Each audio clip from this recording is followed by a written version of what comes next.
Selamat pagi, siang, sore, ataupun malam untuk kalian semua. Untuk video kali ini juga masih kelanjutan video yang kemarin ya. Sekarang part ketiganya pembahasan soal Adobe Camera Raw. Jadi intro dulu.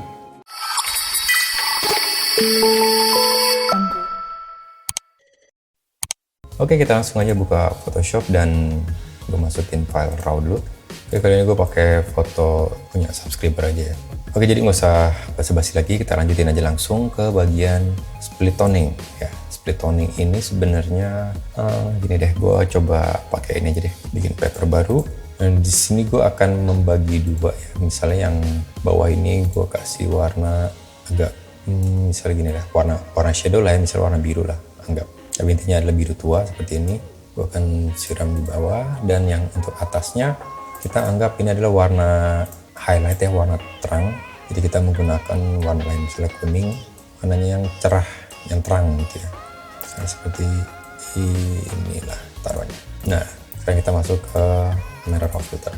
Nah, kita masuk langsung ke split toning. Jadi split toning itu sesuai namanya split toning. Jadi dia untuk memisahkan kadar highlight sama shadow dari warna tertentu. Bahkan gak hanya mengurangi atau menambahkan warnanya, tapi men-switching juga. Hanya di area highlight dan shadownya aja, beda dengan HSL tadi. Kalau HSL kan dia sifatnya lebih individual ya. Jadi contohnya gini lah. Untuk daerah highlight ya, anggap atas ini adalah highlight. Gue akan boost tuh. Dia akan sangat berpengaruh banget di highlight. Dan untuk yang shadow yang bawah ya, gue boost. Nah, dia hanya berpengaruh di area yang, atau lebih signifikan berubah di area yang sekitaran shadownya aja, atau area yang gelap. Nah, jadi split toning ini hanya untuk mengontrol area gelap dan yang terang. Itu misalnya gini, gue pengen yang atas ini atau daerah area highlightnya mau gue shifting keseluruhan highlight. Jadi gue geser pakai hue-nya seperti ini tuh. Bisa lihat kan kuningnya berubah. Atau di area shadow juga sama, gue pengen shifting warna shadownya menjadi beda birunya gitu loh. Misalnya seperti ini tuh. Kalau kalian geser-geser nih daerah hue-nya shadow, itu dia akan berubah sesuai namanya. Kayak kemarin di HSL ya, dia ada hue. Nah, hue itu adalah untuk color shifting. Cuman kalau di HSL ini hue-nya dia lebih ke individual warna. Di sini ada red, orange, yellow, green, aqua, blue, sparkle, and magenta. Nah, tapi kalau misalnya di split toning, dia ini mencakup keseluruhan dalam satu slide ini. Jadi yang dirubah itu basically hanya highlight dan shadow. Contoh misalnya saturation yang gue tambahkan dan gue shifting jadi hijau highlightnya tuh ya. Dan shadownya gue tambahkan nih, terus gue shifting menjadi ungu seperti ini. Nah, sekarang nih warnanya totally berubah kan antara highlight dan shadownya. Nah, untuk yang tengah ini ada balance ini, berarti kalau kita ke kiriin dia akan menggunakan pure warna si color shifting yang barusan kita berubah. Tapi kalau ke kanan ini berarti warna aslinya ya, warna asli saat sebelum kita rubah. Dan ini kita akan membalance seberapa banyak kita akan menggunakan hasil dari split toning tadi gitu loh. Ibaratnya kalau dalam Photoshop itu seperti apa, opacity yang biasa gue turunkan, naikkan, atau kurangin, tambahin ya gitu ya. Kurang lebih ini penjelasan soal split toning gitu ya, fungsinya untuk apa. Lalu yang berikutnya, ini sebelah kanannya ada lens correction. Nah, lens correction ini gue better menggunakan foto raw ya, tarik lagi foto yang tadi. Nah, lens correction ini sebenarnya untuk memperbaiki distortion lensa, maka disebutnya lens correction. Nah, basically di sini ada remove chromatic aberration. Nah, remove chromatic berarti ini untuk bukannya totally menghilangkan ya, tapi sebenarnya lebih mengurangi lah tepatnya ya. Mengurangi terjadinya chromatic aberration yang disebabkan area yang signifikan kontras. Nah, biasanya area-area yang kontras kalau lensa kita kurang bagus ya, seperti di tepian-tepian ini akan keluar warna kayak biru, ungu, atau kadang hijau, kadang merah, kayak gitu-gitulah. Ya, kalau di sini sih so far nih gue lihat masih aman nih kamera ini ya. Lensa ini nih yang dia pakai. Terus yang berikutnya ini ada enable profile correction. Nah, ini untuk memberikan profile atau men-setting profile lensa yang kita pakai saat kita moto ini seperti itu ya. Kelihatan bedanya kan? Ini before, ini after. Jadi untuk mengkoreksi distortion bahkan dark cornernya gitu loh. Kalau misalnya kita udah menggunakan lensa yang punya electrical contact body, maksudnya lensanya tuh udah ada electricalnya minimal udah autofocus gitu ya. Biasanya dia langsung kebaca profile lensanya di sini seperti ini. Tapi kalau misalnya kita menggunakan lensa manual, full manual gitu ya, kayak lensanya Laowa, itu kadang kita harus memberikan sendiri. Misalnya kayak Laowa kan kita berarti naruhnya di Venus Optic, modelnya tinggal cari yang sesuai yang kita pakai gitu loh. Kalau nggak ada ya cari aja lens-lens yang mendekati. Jadi inilah fungsi dari lens correction. Nah, sekarang coba nih gue adjust dulu deh ya, gue naik shadow, coba tahu dia keluar apa chromatic. Coba kita zoom lagi. Oke, so far nih lensanya aman banget, nggak ada chromatic aberration. Nah, ini bisa buat jadi kalian referensi nih ke mau beli lensa nih. Oh, ini ada deh dikit nih. Ya, kalau kalian lihat nih di tepian sebelah sini ada chromatic nih, agak agak sedikit purple atau biru warnanya ya. Nah kalau kita bandingkan misalnya nih, kita lihat apakah berpengaruh. Nah pengaruh kan. Ini kalau nggak pakai atau nggak diaktifkan remove chromatic aberration ya, di sini warna purple ini kerasa banget. Bahkan di sini ada hijau-hijau nih malah nih. Tuh ya, kalau kalian lihat tuh. Kalau kita aktifkan dia akan hilang. Bukan hilang tapi berkurang. Gitu ya. Nah di sebelahnya ini ada manual. Nah manual ini berarti kita akan mengkoreksi settingan yang ada di sini secara manual. Gitu loh. Misalnya kayak distortionnya ada barrel distortion yang melengkung gitu dia, atau kita bisa setting atau mengkoreksi sendiri seperti ini tuh ya. Tapi kalau gue sarankan ya mendingan pakai auto untuk memperbaiki distorsinya, atau aktifkan ini aja enable profile correction. Nah untuk remove chromatic aberration, nah, kadang kita emang suka perlu menggunakan secara manual tergantung dari kadarnya ya. Contoh kayak gini nih, ini kan lumayan kenceng nih. Tadi kita udah pakai auto bisa berkurang. Cuma kalau misalnya pakai manual, kita lihat di sini nih. Di sini ada kadar warna purple. Nah, makanya di sini selalu difference-nya itu ada purple amount dan green amount, karena majority yang selalu keluar atau terlihat si chromatic aberration ini memang dua warna ini, kadang malah suka ada warna biru. Dan itulah juga di sini ada hue-nya gitu loh. Jadi kalau misalnya saat ada warna biru yang keluar, kita tinggal geser hue-nya ke kiri. Kalau ada warna merah, kita geser hue-nya ke kanan ya untuk purple amount-nya. Nah untuk kasus ini, di sini ada warna ungu, jadi kita bisa kurangkan. Nah kurangkan itu dengan cara menggeser adjustment slidernya ini ke kanan seperti ini tuh. Kalau kalian perhatikan ya, dia berkurang. Nah sebenarnya ini bukan berkurang karena dihilangkan, tapi emang warna atau kadar warna ungunya itu dikurangi. Kan kita bandingkan dengan menggunakan HSL saturation, nah kita kurangkan warna purple dan magenta. Nah kurang lebih dia akan berkurang juga atau menghilang juga warna tersebut gitu ya. Cuman kalau misalnya kita pakai saturation atau pakai HSL, ini bisa impact ke semua area yang memiliki warna ungu. Bedanya itu.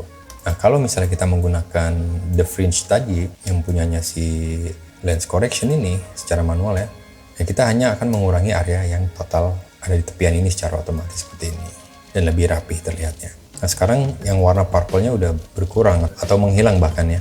Nah yang sekarang ada yang warna hijau kekuningan ini ya. Sekarang berarti yang green amount-nya kita kurangkan seperti ini. Kalau dia nggak berkurang tuh ya, berarti dia ada unsur yellow-nya kemungkinan. Nah kita geser kiri dikitnya, hue-nya. Nah ya ini udah berkurang. Dan ini kalau kita zoom out, itu sama sekali nggak terlihat adanya chromatic aberration. Nah itulah cara kerja si chromatic aberration sebenarnya. Dan di bawah ini ada vignetting. Nah vignetting ini sebenarnya buat membuat efek dark corner seperti yang biasa gue buat di dalam Photoshop ya. Cuman gue bedanya kan lebih fleksibel, mau menempatkan di mana titik yang terangnya. Kalau vignetting di sini dia hanya murni terang di center seperti ini, di poinnya tuh. Dia hanya benar-benar tengahnya aja yang diterangin. Nah tapi tergantung ada orang yang suka menggunakan dark corner effect kayak vignetting ini atau enggak gitu ya. Balik lagi ke selera. Di sini juga ada correction amount juga nih ya, di bagian yang auto ya, di profile. Nah ini correction amount sebenarnya hampir sama dengan yang tadi, cuman ini kita buat mengurangi kadar yang terbuang. Misalnya gini, saat kita sebelum menggunakan enable profile correction, kalian perhatikan di area bawah atau atas ya. Saat kita aktifkan biasanya gambar ini akan ketarik karena terjadi koreksi. Perhatikan nggak? Ya lihat ya, yang paling gampang di ujung bawah sini nih. Tuh ya, jadi ketarik. Nah si correction amount ini untuk nge-repair area yang sekiranya tadi hilang atau ketarik. Bisa kita balikan seperti ini. Tuh ya. Nah, vignetting juga sama dengan yang barusan ya, sama untuk bikin dark corner effect. Cuman ya udah di sini nggak usah dirubah, by defaultnya aja. Oke? Dan kita next ya ke efek. Nah, efek ini sebenarnya lebih untuk membuat efek-efek film atau kelihatan kayak foto-foto vintage lah. Karena di sini yang keluar di sini adalah efek grain lebih cenderungnya. Jadi buat membuat kadar seperti kamera analog yang masih menggunakan roll kadang menggunakan ISO tinggi dan menghasilkan efek grain atau noise yang kadang memang bagus saat kita untuk foto street, HI, ya, jurnalistik, kadang seperti itu. Hanya untuk itu. Ya, jadi makanya di sini efeknya lebih cenderung ke grain effect. Cuma kalau gue biasanya nggak pernah gue pakai nih area efek ini ya. Post crop vignette juga sama, maunya ini seperti efek apa sih namanya, kayak nah tuh hampir sama kayak vignette, cuman dia kadang bisa di custom kayak bikin bingkai apa ya, kayak kamera di custom bentuk tepiannya kayak bentuk filmnya lah gitu loh. Nah that's why kalau untuk ini sih gue nggak pernah menggunakan, jadi kurang lebih fungsinya hanya untuk itu. Oke, berikutnya ada calibration. Nah untuk calibration ini mungkin gue akan masuk ke dalam Photoshop dulu ya. Gue bikin workspace baru, gue akan menggunakan warna, gue bagi 3 warna deh, misalnya seperti ini, red, green, and blue, basic warna ya. Nah, setelah jadi warna gini gue akan buka kamera crop filter biar kalian tahu sebenarnya perbedaannya. Jadi gini, kalau calibration dia ini juga sama untuk mengkalibrasi ya sebenarnya, mengkalibrasi atau memperbaiki warna, karena setiap kamera, merek kamera itu memiliki standar warna merah, green dan blue ya. Merah, hijau dan birunya itu beda-beda. Nggak semua kamera itu memiliki standar warnanya yang sama. Nah, tujuan di sini sebenarnya lebih kita untuk mengkoreksi atau mengkalibrasi, tapi balik lagi ke masalah adaptasi mata kita ngelihatnya gitu loh. Jadi nggak selalu bisa akan sama dengan orang-orang lain sebenarnya sih kayak gitu. Karena balik lagi semuanya balik ke mata kita, karena kita sendiri yang mengerjakan gitu kan. Nah, pertama di sini gue akan kasih lihat ada shadow, terus ada red primary, ada green primary dan blue primary. Untuk area shadow ini lebih ya ke shadow ya, hampir sama kayak tadi split toning, cuman dia hanya memiliki tint hijau dan ungu. Ya kalau kalian lihat sekarang ini nggak pengaruh apa-apa kan. Nah sekarang red ya, kalau kita pengen ngerubah warna rednya, dalam artian di sini di calibration, dia nggak seperti HSL yang hanya merubah warna rednya aja, yang lainnya nggak ikut kan. Seperti ini tuh ya, red. Kalau kita rubah red, hijau dan birunya dia nggak ikut. Tapi kalau di calibration, kalau kita rubah red, terus ini misalnya gue tambah nih, ini akan mengimpact hampir ke semua warna tuh, coba perhatikan. Birunya berubah, hijaunya berubah. Karena si calibration ini dia mencakup keseluruhan, karena setiap warna ini kayak red, green, blue, itu basically dari setiap warna memiliki kadar red, green, dan blue-nya sendiri juga gitu. Jadi masing-masing warna ini memiliki RGB juga, karena mau gimana juga penggabungan warna itu selalu disertakan dari RGB gitu ya.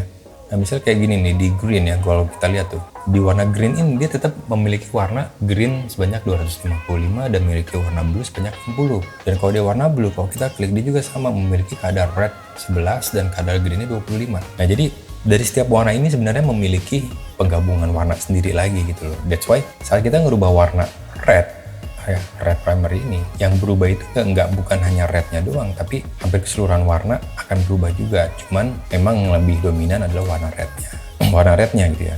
Dan di green juga sama. Saat kita rubah green ya, yang berubah itu nggak hanya green, tapi keseluruhan warna juga, rednya berubah, blue-nya juga berubah. Dan termasuk blue. Saat kita rubah blue-nya, ya, yang berubah itu di hampir ketiga warna itu semua berubah. Ya, jadi bedanya dengan HSL, kalau HSL itu dia lebih ke individual pixel. Ya, kalau di calibration dia multiple pixel, jadi semua pixel yang memiliki kadar RGB dia akan ikut berubah. Nah itulah karena emang fungsinya adalah untuk mengkalibrasi gitu ya, kurang lebih kalian paham kan ya maksudnya ya. Jadi perbedaannya itu, that's why juga kenapa gue lebih prefer menggunakan HSL kalau gue pengen mengkoreksi warna, karena dia sifatnya lebih individual pixel atau lebih mengkoreksi warna tersebut gitu, warna itu sendiri. Contoh kayak gini, gue cuma pengen nurunin warna rednya doang, gue bikin hitam putih atau gue kurangkan lah kayak gini tuh ya. Yang seperti kita tahu ya, red itu memiliki kadar merah, orange, dan yellow kadang. Tapi kalau yellow memiliki kadar green dan aqua. Ya kurang lebih kayak gitulah. Beda dengan si HSL, beda jauh gitu. Jadi makanya juga di sini gue jarang gue gunakan juga, karena gue lebih percaya dengan adaptasi mata gue yang ibaratnya udah terbiasa dengan monitor yang gue pakai, dan gue mulai hafal warna merah seharusnya seperti apa saat gue keluar dari komputer gitu loh. Itulah perpatokan dengan histogram. Oke, kurang lebih kalian paham ya masalah si calibration ini ya. Jadi kalau misalnya kalian masih kurang paham, mungkin di channel-channel lain ada yang ngebahas soal calibrationnya kamera RAW ini secara lebih concern dan lebih detail lagi. Cuman garis besarnya ya barusan ya seperti gue jelaskan, dia hanya merubah, bukan hanya sih, tapi dia merubah hampir keseluruhan pixel yang mengandung unsur warna RGB, maupun itu merahnya doang, maupun itu greennya doang atau bluenya doang. Yang mesti diingat adalah setiap warna ini memiliki penggabungan dari ketiga warna tersebut juga. Jadi kalau kita rubah bluenya doang itu akan mengimpact ke warna yang lain. Oke? Lalu berikutnya ada preset. Kalau preset sebenarnya ini nggak perlu gue jelasin lah ya, karena ini preset sesuai namanya preset, karena ini buat